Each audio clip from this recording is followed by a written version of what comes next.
오케이. 1절부터 보겠습니다. 1절, 2절, 3절. 그리고 14장, 26, 27, 28. 네, 먼저 13장부터 읽도록 하겠습니다. 안디옥 교회에 선지자들과 교사들이 있으니 곧 바나바와 니게르라 하는 시므온과 구레네 사람 루기오와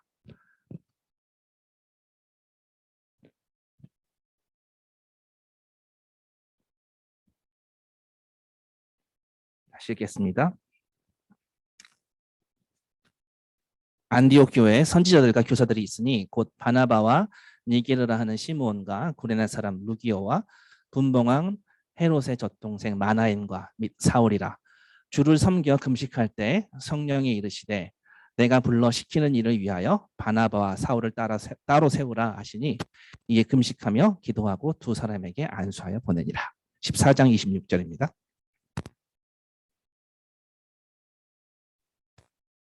14장 26절.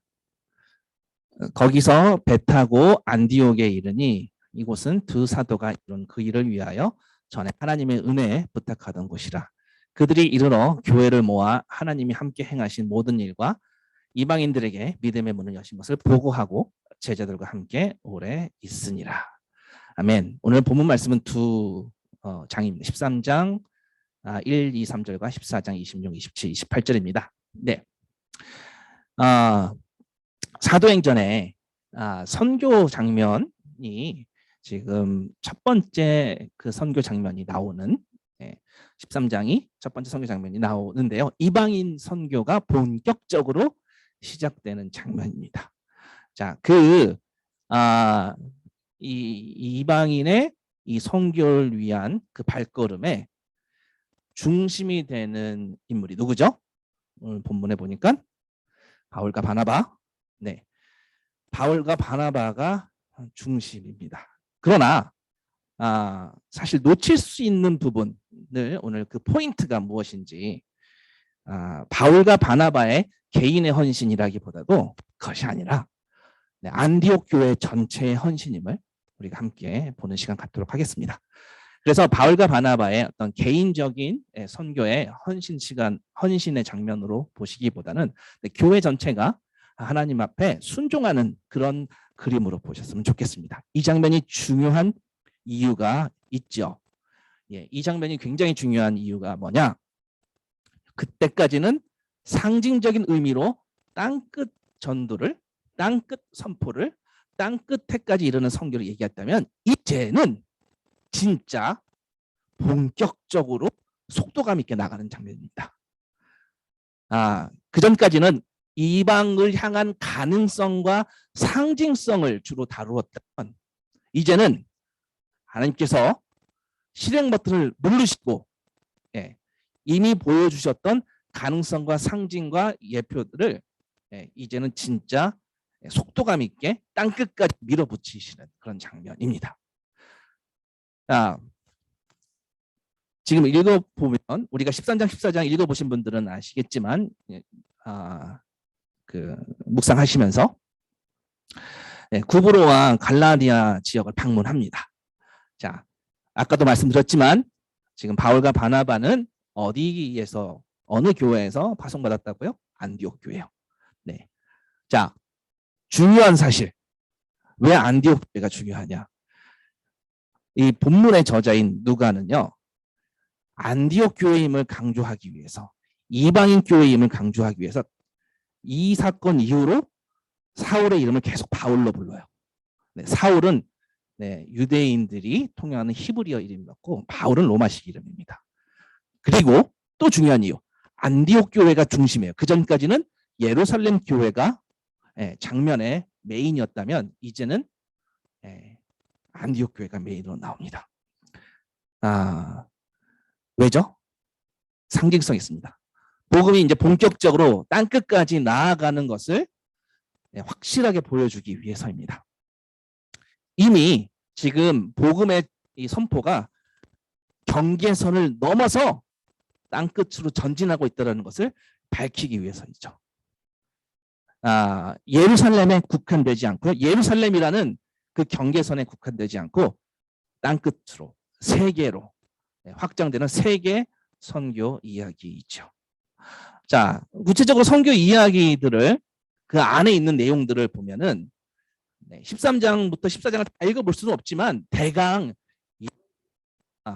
자, 두 사람이 바울과 바나바가 안디옥 교회로부터 파송을 받아서 자, 파송받는 장면 볼게요. 1절, 2절, 3절 보시면 안디옥 교회의 이제 리딩 그룹들, 한마디로 지도자 그룹이 나와요. 선지자 그룹과 교사들 그룹이 있습니다. 이름이 지금 적혀 있어요. 바나바와 니게르라 하는 시므온과 그리고 구레네 사람 루기오와 분봉왕 헤롯의 젖동생 마나인과 및 사울이라. 예.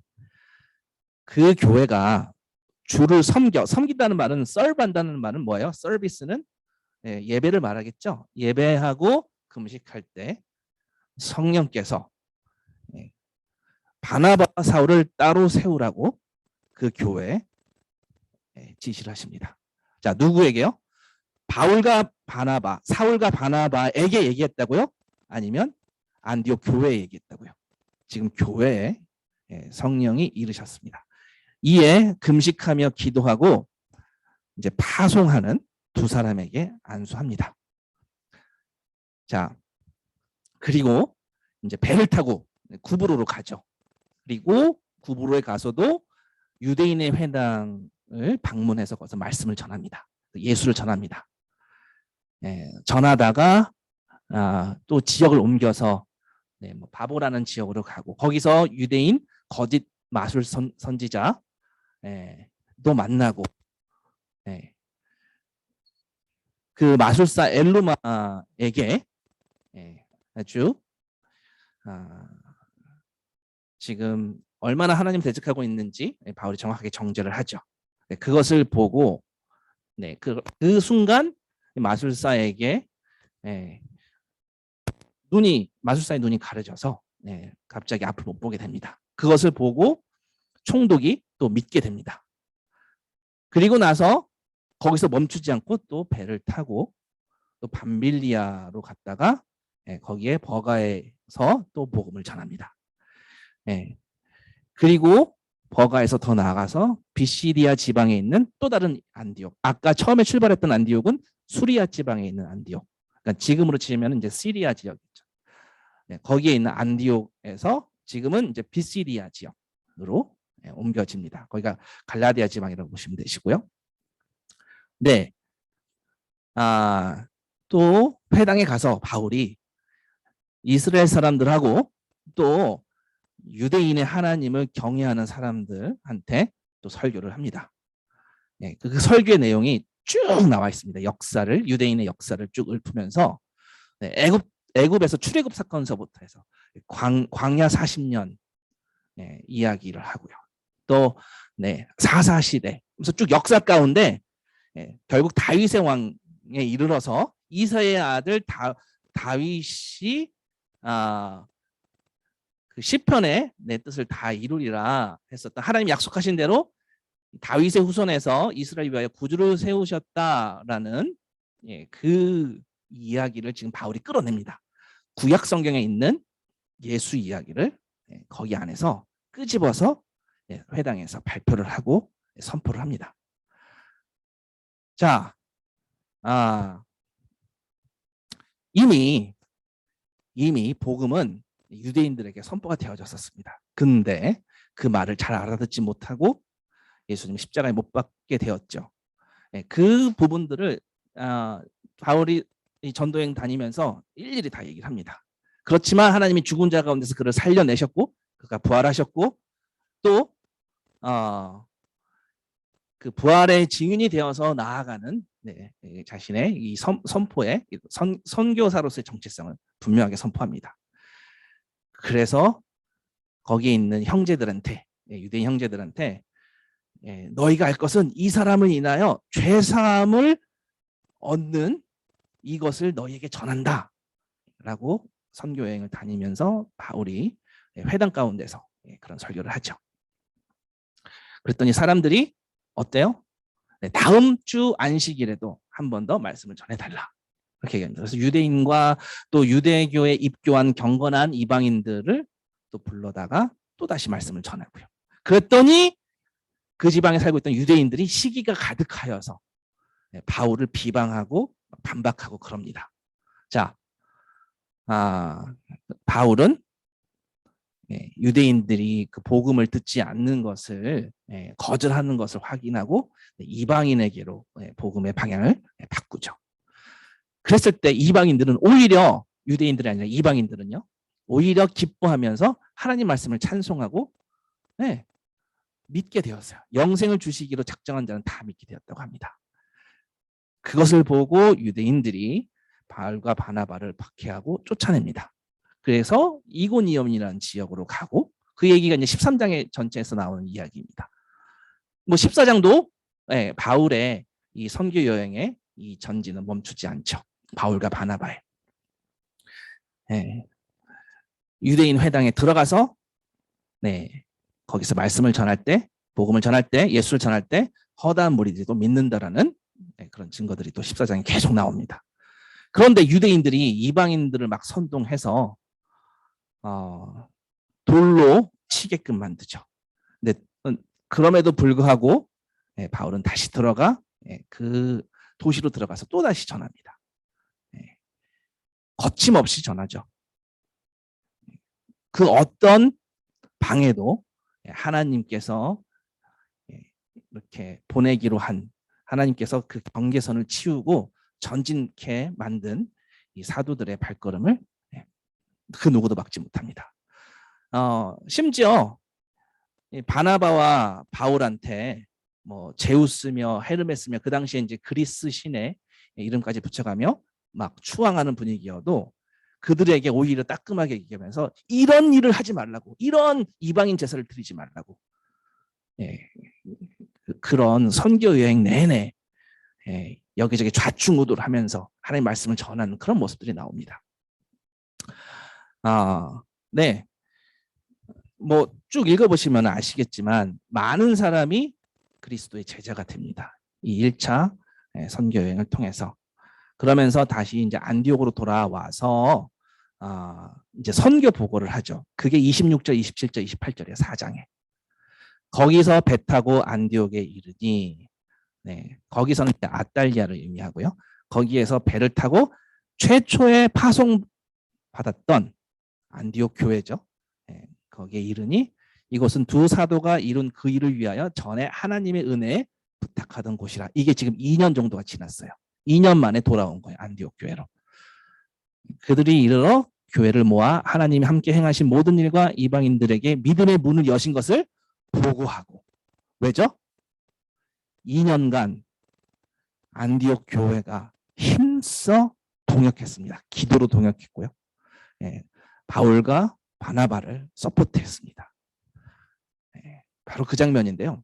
이 선교 스토리, 저는 이 보면 볼수록 들으면 들을수록 너무나 멋진 하나님의 선교 스토리 감동스럽거든요. 총 이동 거리가 1430km예요. 1430km. 하루 동안 걸어간 거리가 24km이고요. 그래서 미션이라는, 선교라는 어떤 특정 미션, 특정 목표를 위해서 안디옥 교회 전체가 직접 이렇게 손을 뻗친 거예요. 그 손을 뻗칠 때 실제로 파송돼서 나간 사람이 바울과 바나바. 감독은 누구죠? 하나님. 수행자는 선교사 바울과 바나바 뿐만 아니라 온 교회가 이 일을 수행했습니다. 온 교회가. 자, 사도행전 이전에는요, 빌립과 에티오피아 내시처럼 개인을 포인트를 이렇게 접점이 돼서 하나님의 이 선교 이야기를 진행하는데요. 이제 분위기가 본격적으로 이방 선교가 확장되면서 이제는 구심점이 한 무리가 돼요. 한 무리. 고넬료와 베드로가 만난 것도 펄슨 대 펄슨이 만난 거였는데요. 이제는 본격적으로 이방인을 향해서 전진할 때는요, 구심점은요, 한 집단, 한 공동체, 한 교회가 됩니다. 선교라는 한 목표를 위해 공동체 전체가 바울을 파송하고 바나바를 파송하고 계속 서포트하고 그렇습니다. 자, 시작의 포인트는 개개인이 출발할지라도 궁극적으로 지금 사도행전이 보여주고자 하는 것은 이것은 교회가 하는 일이다라는 거예요. 사도행전을 보면 그래서 선교는 무엇이냐면 하나님의 명령과 그에 대한 교회의 순종 이야기, 그것이 13장부터 진행되는 선교 여행 이야기입니다. 자, 처음에 13장 1절, 2절, 3절 우리가 아까 읽었었는데요. 행위의 주체자가 누구냐면요, 어떤 교사들과 선지자들이에요. 교회를 끌어가는 어떤 집단이 있어요. 전부 이름을 보시면 다 이방인 이름이에요. 유대인 이름이 하나도 없습니다. 안디옥 교회의 특징이 굉장히 잘 나타나는 거죠. 이 사람들이 선교 행위의 주체자들입니다. 감독은 하나님이시고요. 그 가운데 보내는 사람도 있고 파송되는 사람도 있어요. 하나님은 보내는 사람, 파송받는 사람 둘 다 합쳐서 선교하는 교회라고 지금 성경은 말하고 있는 것 같아요. 그 교회의 코어 멤버, 아주 핵심 멤버 몇을 보냅니다. 우리가 아는 이 핵심 멤버들은 바울과 바나바와 마가라는 요한과 중간에 이제 돌아왔지만, 그리고 아마 수행원들이 더 있었을 거라고 믿습니다. 그래서 한 선교팀이 출발을 해서 2년 만에 돌아오는 과정이었습니다.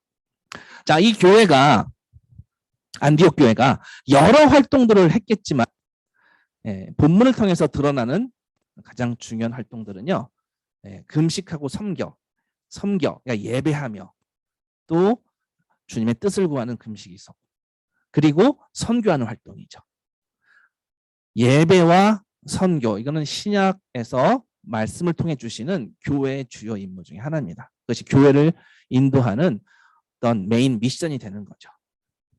지금 13장, 14장을 보면요, 이제는 개개인이 포인트가 되는 것이 아니라 집단이, 사람들의 공동체가 수행해야 한다는 그런 암시가 달려 있습니다. 이 성령의 인도하심을 통해 공동체는요, 예루살렘이라는 경계를 이미 넘어갔고요. 그리고 계속해서 전진하고 땅끝으로 나아가는 일을 힘쓰고 함께 지원하고 함께 나아갑니다. 그래서 선교사 한 사람이 아니라 선교는 교회가 함께 선교하는 그림을 성경에서 바른 예시라고 그렇게 우리들에게 알려주고 있습니다. 우리 교회도, 우리 교회가 창립됐을 때 2년 반 전이죠. 그 교회의 주된 사명, 예배와 선교에 굉장히 열심과 외치는, 아주 크게 외치는 그런 기억들을 가지고 있습니다. 그래서 케냐도 갔다 왔고요. 많은 사람들이 함께 갔다 왔었고, 또 그 갔다 온 다음에, 케냐 여행 갔다 온 다음에 우리 이태원 사역을 시작하게 됐고, 거기서 무슬림한테 리치아웃을 하게 됐고, 지금 돌아보면은 그때 상황들이 너무 우리가 조급하게 나섰지 않았나? 라는 생각도 사실은 들기는 합니다만, 그래서 그것이 잘못되었다라고 생각되기 전에 성경 말씀은 뭐라고 되어 있을지 제가 묵상하면서 고민을 많이 해봤습니다. 성경은요, 우리의 열매와 상관없이 그것을 이끄는, 교회를 이끄는, 예배를 이끄는, 선교를 이끄는 하나님이 주시는 뜨거움으로 나아가는 것이 맞다라고 곳곳에서 얘기합니다. 우리 예전에 기억나실지 모르겠지만 잠언 5장 18절 갖고 사경에 했었을 때 젊어서 취한 아내라는 그런 사경에 한번 했었던 거 기억이 나실 겁니다. 잠언 5장 18절에 젊어서 취한 아내가, 아내는 그리스도인 교회를 상징한다 했습니다. 자, 젊어서 취한 아내, 혹시 기억하시는지 모르겠지만 뭐예요? 처음에 뜨거움, 신랑 되신 주님을 만났을 때 처음 만났었던 그 뜨거움, 그 뜨거움을 상징하는 거죠. 그것이 젊어서 취한 아내이죠. 그 뜨거움, 그 사랑. 신랑이 무엇을 하든 신부는 사랑하는 눈으로 바라보고, 신부가 무엇을 하든 신랑은 또 사랑하는 눈으로 바라보는 그 첫사랑의 뜨거운 기간. 이것이 맞다라는 거죠. 결과는 어떻게 하나님 쪽에서 보여주시는 거고요. 네, 사실 우리가 뭐 예측도 하실 거라 생각합니다. 네,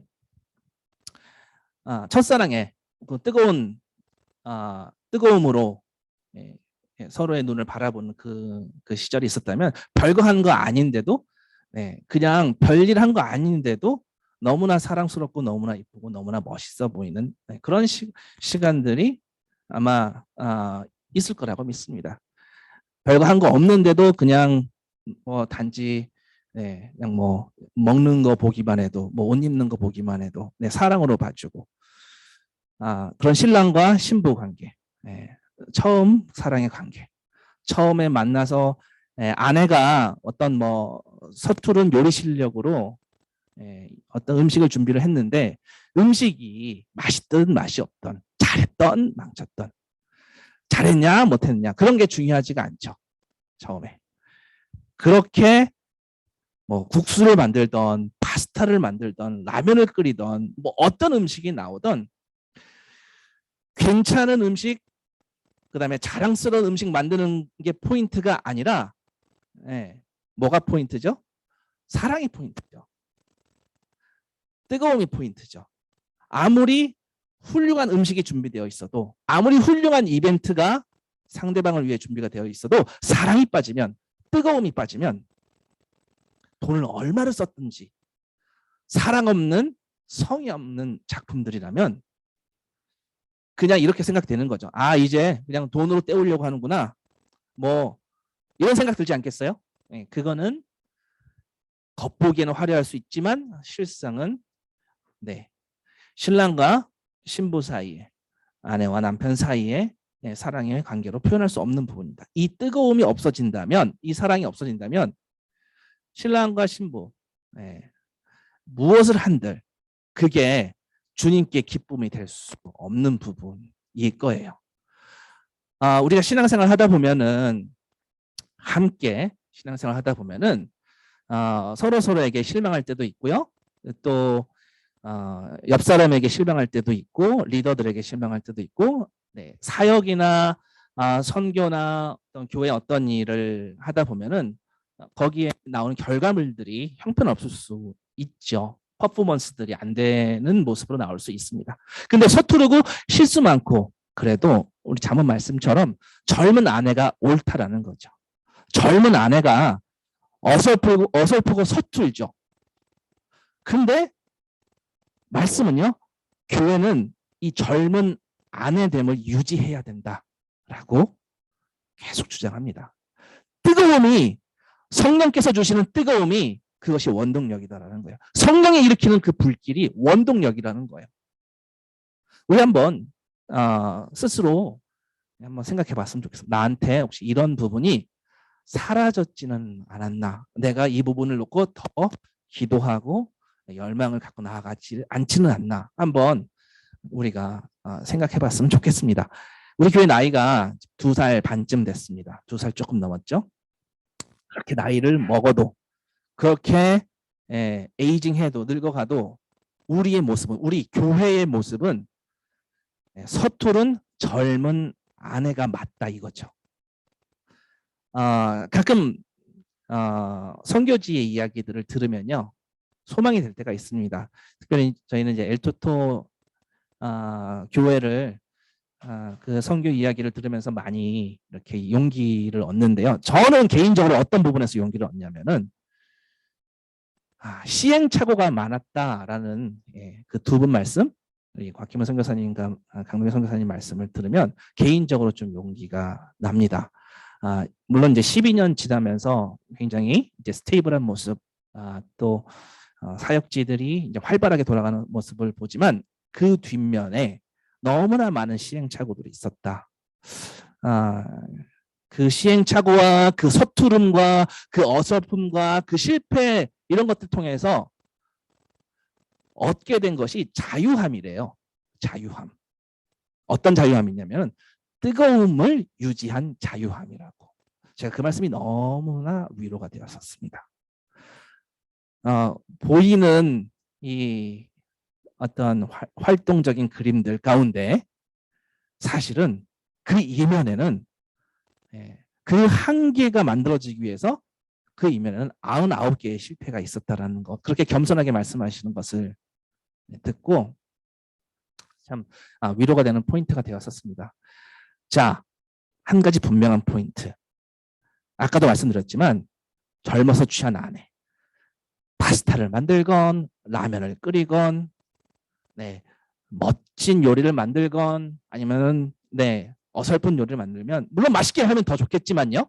제일 중요한 요소는 뭐라고요? 사랑이다.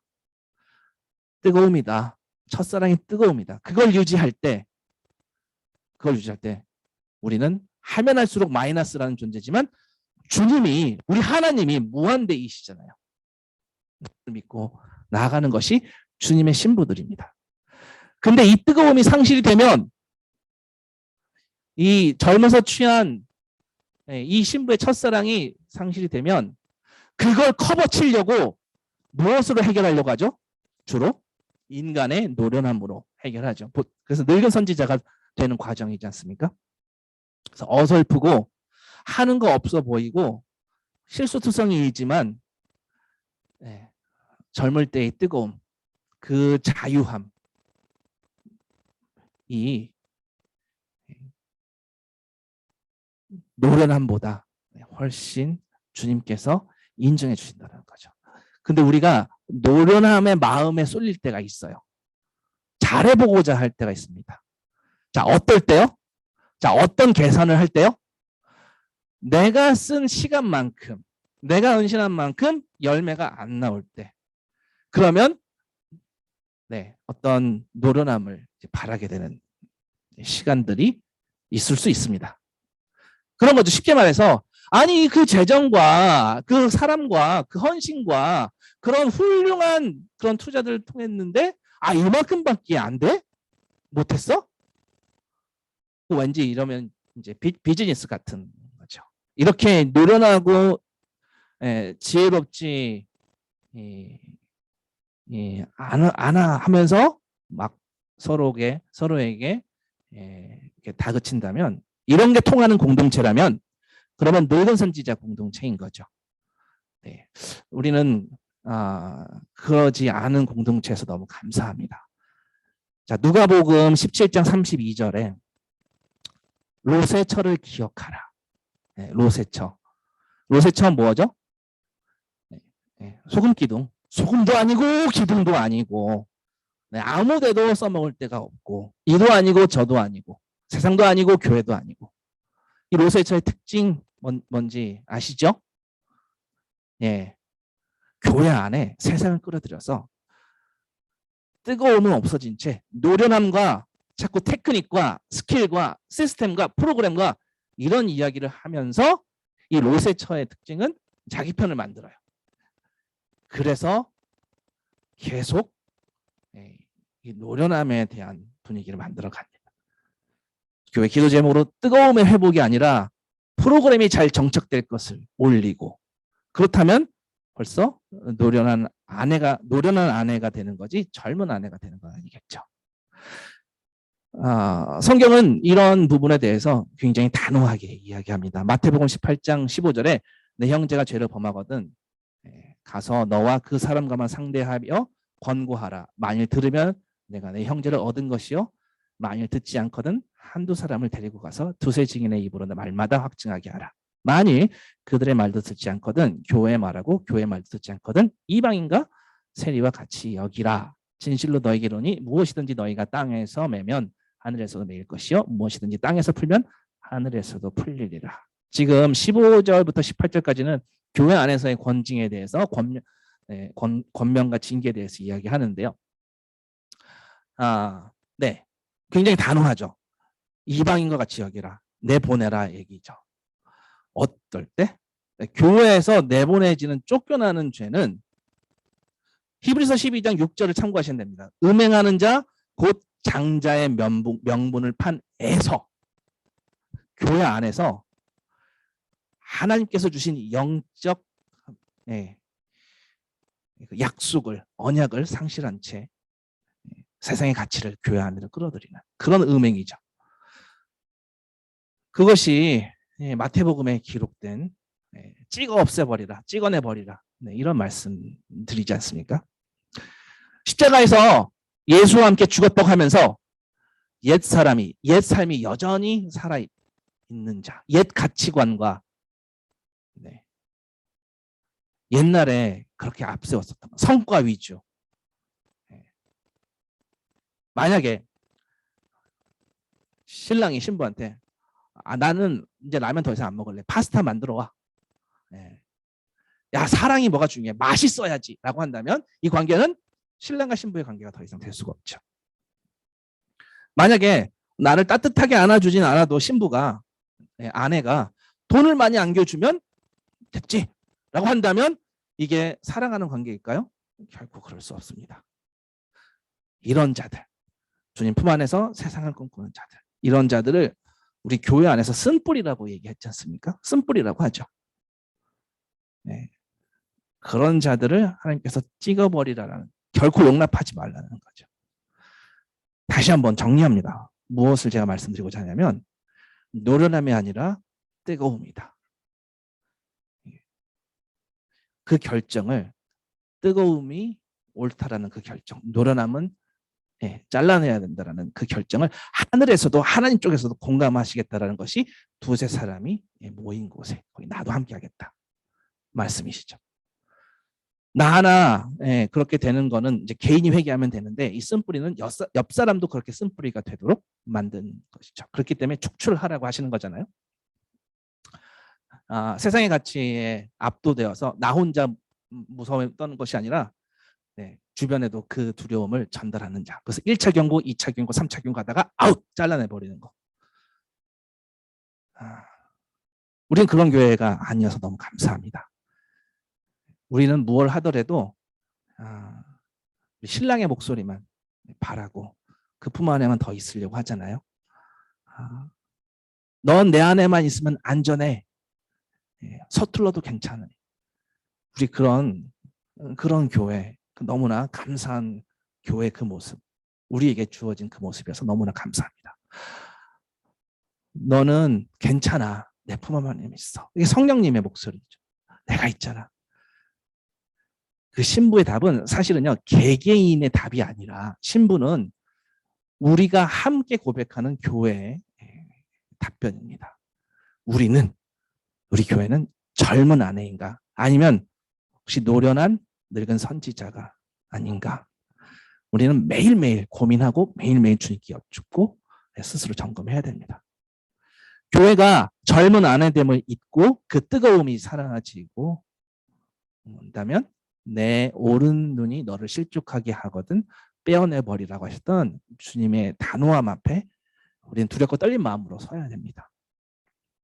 예수를 만났는데 교회가, 신부가 이 안디옥 교회처럼, 오늘 안디옥 교회처럼 그런 뜨거움이 있어서 함께 보내고 파송받고 공동체가 같이 함께 그런 사역을 하는 것, 그것을 생각하지 않는다는 것은 이제 있을 수 없다. 이렇게 같이 나아가고자 하는 그런 뜨거운 마음이 없을 수 없다라는 것이 사도행전의 안디옥 교회 이야기입니다. 그 뜨거움이 없을 수 없다. 그 함께함이 없을 수 없다. 이건 불가능하다. 우리 원래 어떤 자들이었어요? 예수를 죽게 만든 자들이었잖아요. 그런 이 죄인을, 파렴치한 죄인을 하나님이 살려내셨죠. 그럼 우리의 너무나 자연스러운 반응은요, 그 하나님의 은혜를 경험한 자연스러운 우리의 반응은요, 주님이 주신 성령의 불꽃으로 활활 타는 것, 그것이 자연스러운 반응일 것입니다. 가슴에 그런 불이 있는데 어떻게 그 뜨거움을 표현하지 않을 수가 있을까? 뜨거움이 없을 수가 없죠. 안디옥 교회처럼. 복음의 특징은요. 뜨거움을 계속 안겨줍니다. 그래서 안디옥 교회가 다 함께 이 선교에 동참했었던 것처럼 그 뜨거움을 갖고 있고요. 이 복음은 하나님이 자부하시는 거예요. 그 자부심이 13장, 14장에 거침없이 표현되어 있습니다. 프로그램, 노련함, 스킬, 시스템, 쓴뿌리가 되지 말아야겠죠. 교회는 이것이다. 어떤 노련함으로 얘기하고 이 땅의 가치로 얘기한다면 거기에 우리 노우라고 선포를 하고 하늘의 가치를 바라보고 하늘만 소망하게 만드는 곳, 하늘 얘기만 하는 곳, 하늘에 계신 신랑만 바라보는 곳, 그것이 바로 교회이죠. 그 뜨거움으로 나아가는 곳, 함께 나아가는 곳. 이런 이야기를 거침없이 우리가 한 목소리로 함께 외치는 것이 바로 모든 교회의 이야기입니다. 안디옥 교회가 그렇게 했습니다. 우리 교회 생일이 4월 21일이에요. 알죠? 엊그저께 일사가고, 우리 같이 영화 보신 분들, 또 후에 보신 분도 계시겠지만 일사가고 주기철 목사님, 저는 그 뜨거움을 본받았으면 좋겠다라는 생각이 들었는데 주기철 목사님의 순교일이 우리 교회 생일인 4월 21일이에요. 4월 21일. 그런 순교자의 헌신과 그 희생으로 우리 같은 교회가 새롭게 태어나게 되는 거죠. 우리 교회도 이렇게 주기철 목사님의 뜨거움을 너무나 본받아서 나갔으면 좋겠습니다. 우리 계시록 말씀 지난 금요일 날 14만 4천에 대해서 우리 함께 배웠었거든요. 기억하시죠? 14만 4천에 대해서 12 곱하기 12 곱하기 1000이었어요. 12는 12지파, 또 신약의 12지파, 구약의 12지파. 그래서 1000은 많다라는 얘기였었고 모든 하나님의 백성을 대표하는 것이 14만 4천이었는데 그 14만 4천과 또 흰 무리, 큰 무리, 흰 옷을 입은 큰 무리 같은 표현이라고 했습니다. 14만 4천이라는 것은 결론만 말씀드리자면 영적 정쟁을 수행하는 이 땅의 교회들을 의미합니다. 이 땅의 하나님의 백성, 곧 지금 우리들 14만 4천이에요. 영적 전투를 벌이고 있는, 치열하게 전투를 벌이고 있는 교회. 그리고 하늘에 있는 큰 무리, 흰옷을 입은 큰 무리는 전쟁이 다 끝나고 잔치에 참여하는 모습이었습니다. 하나님 보좌 앞으로 나아가는 장면.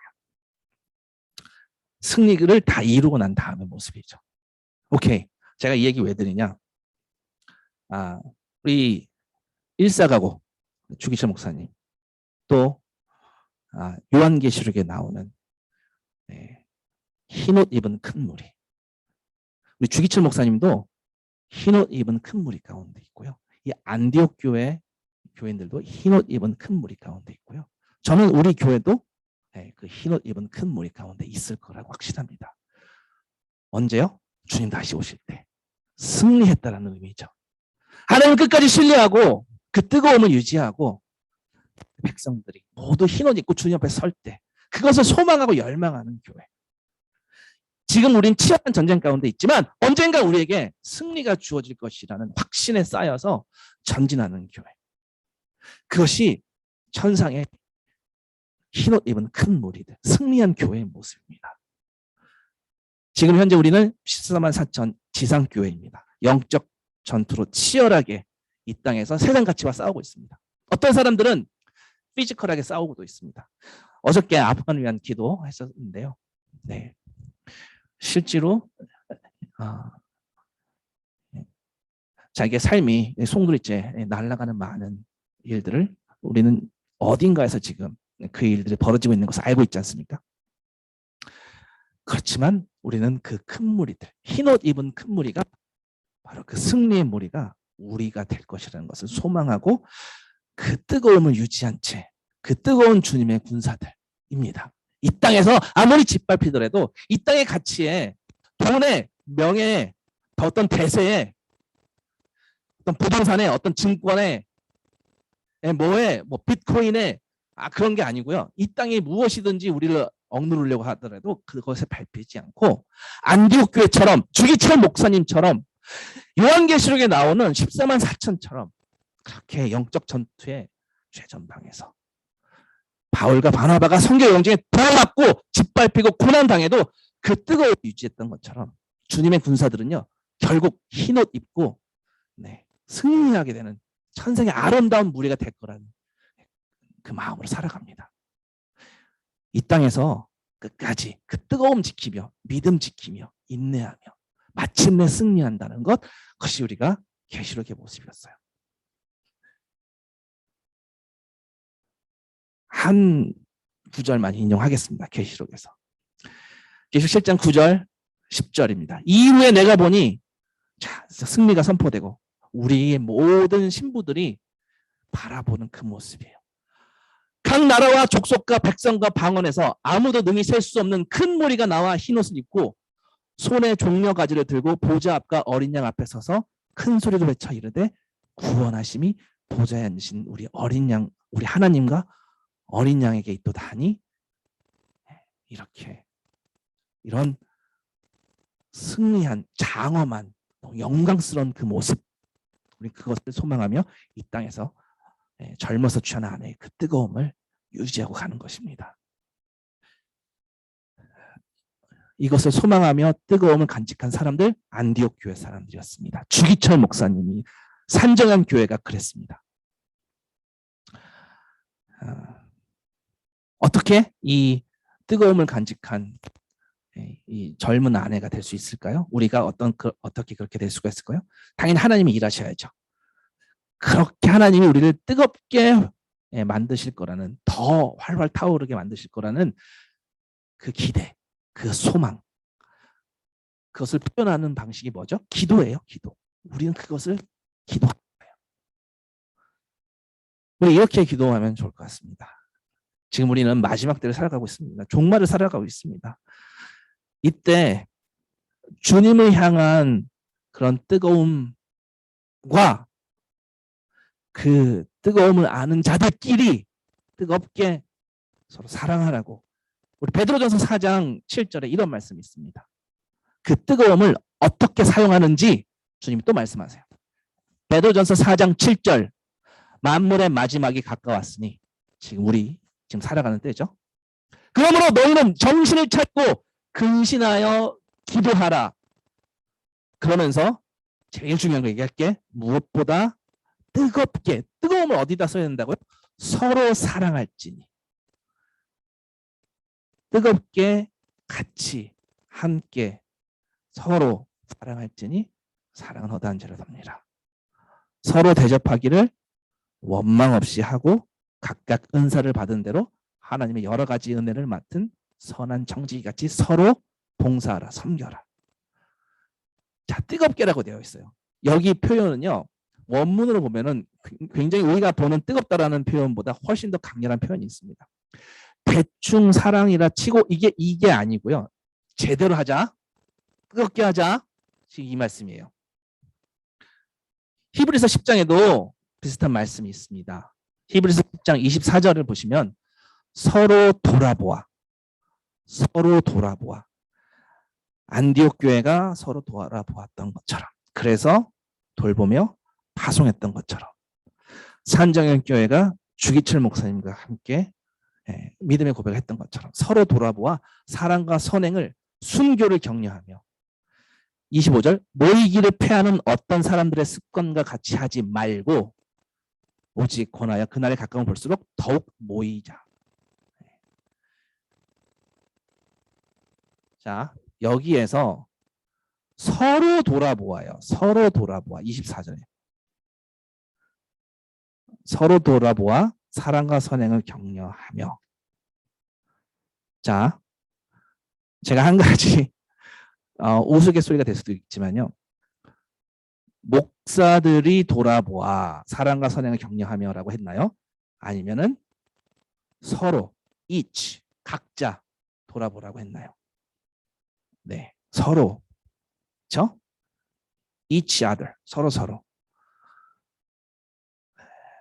말씀 마칩니다. 선교는요, 또 사역은요,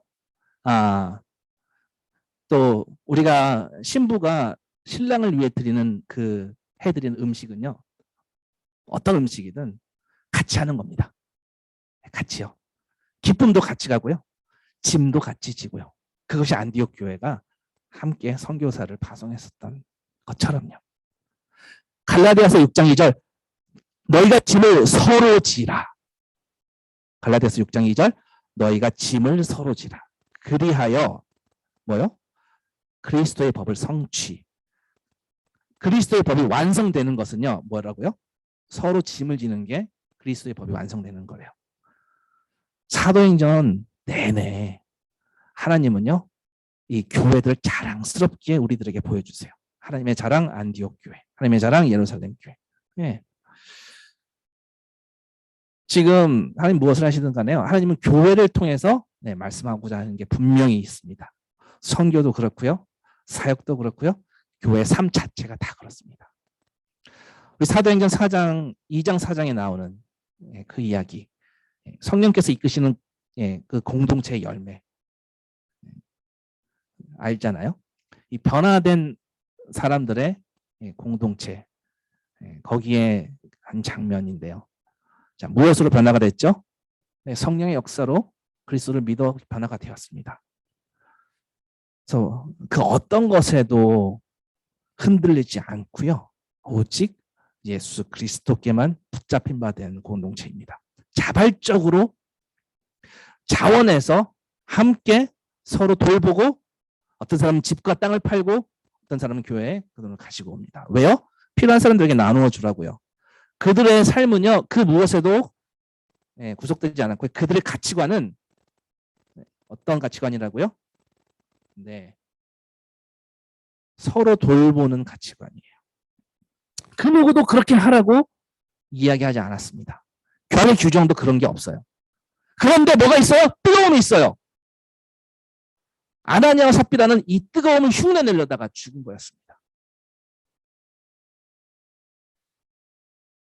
그 뜨거움, 하나님 쪽에서 주는 그 뜨거움, 우리 기도하면서 각자 돌아보면서 혹시 이것이 사라졌다면 다시 되돌려 달라고 주님 앞에 기도했으면 좋겠습니다.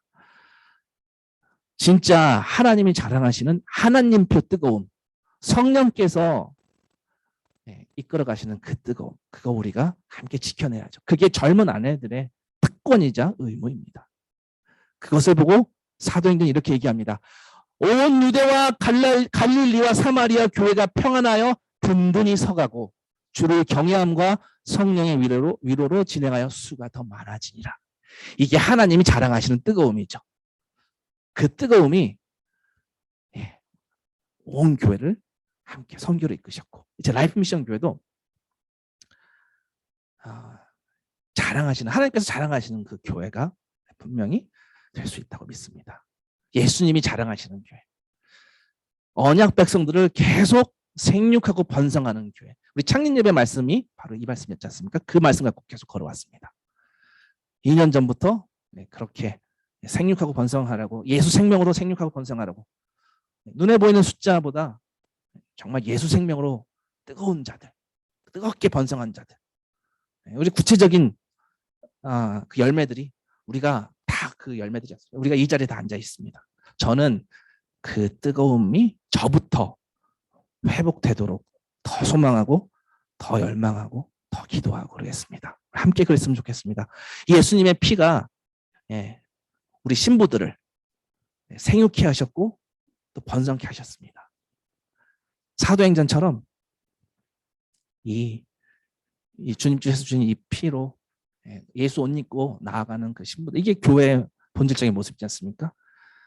그 신부들이 신랑을 더, 우리 주님을 더 알고 갈급하고 더 갈망하고 함께 나아가는 것, 그것이 바로 사도행전에서 말하는 교회의 모습입니다. 그것이 하나님의 선교입니다. 우리 잠시 기도하시겠습니다.